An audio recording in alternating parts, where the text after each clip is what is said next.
I've been working with Soulive for a while. They featured me on a remix for Azukar, and we worked together on a song called Bosoms for No Edge Ups in South Africa, which was a Seven Heads project. And when it came time to do the Hereafter, you know, I usually start my albums with the beat that I like to start my show with at the time. And then conversely, it works where I'll start my show with the intro to the next album. And I've been coming out just spitting over Love Unlimited Orchestra's rendition of the King Kong theme.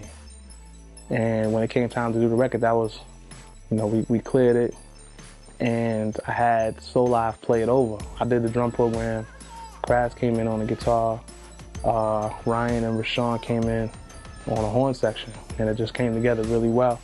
It's just such a fierce beat, you know, and I would take it, it's supposed to be played on 45, I was just flipping on 33 and come out to it slow, you know, with the King Kong, with the timpanis like boom, boom. And then just the groove that comes in after that, you know, I would just start rhyming and keep going.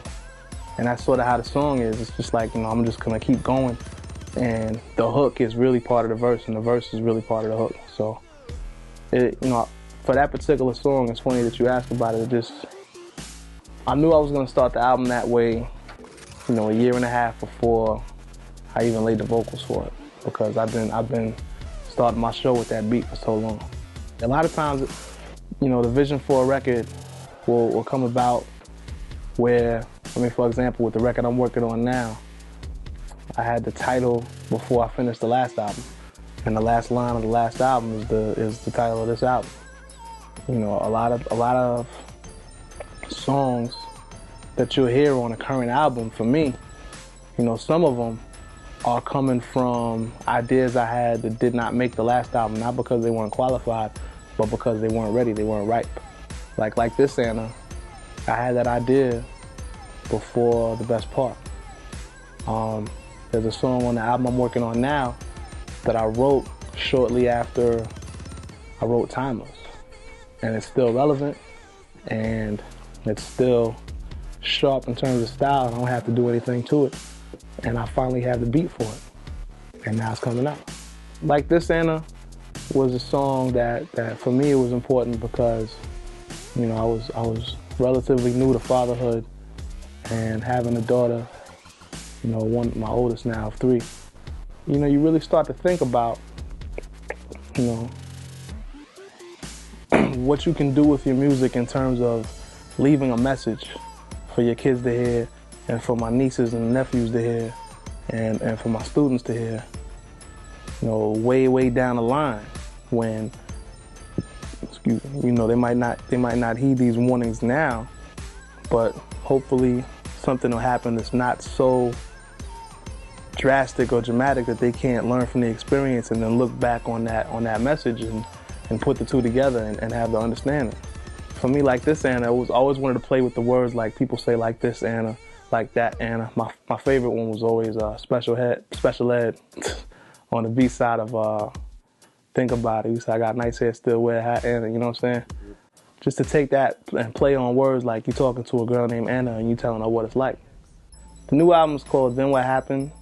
The title sort of speaks for itself, but it implies that a lot has happened. And for me, when I first started the project, a lot happened to lead me to go back and approach the title from a whole nother perspective. So it's just funny how it works out. It's a typical J-Live record in that, you know, like I said before, I'm trying to show you as many different sides of me as possible so people can just get to know who I am as an artist. And now I find that, you know, because of the reputation I've developed, I have a certain responsibility to maintain a level of social awareness in terms of what's on my mind, what I'm thinking about, and how I feel, be it, you know, politically, to just what's going on around my way, to, you know, where hip hop is going, to, you know, where the world is going, not just politically, but socially and musically. And then just like I said, telling my story, you know.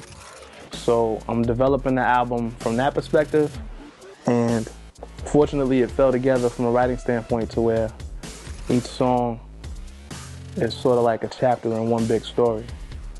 That's true on this album more than any other album I've done, to where I can say, well, you know, it's sort of a day in the life or a microcosm for a year in the life of what I go through and what I deal with.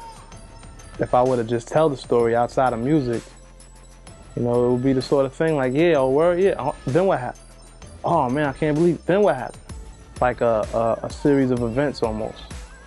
And while the Hereafter did that to a degree, so where, for example, you had listening, you know, talking about being at a show, to Harder, which is the show itself, to Coming Home, which is coming home from the show. You know, this album sort of did that to a greater degree and for a greater time period.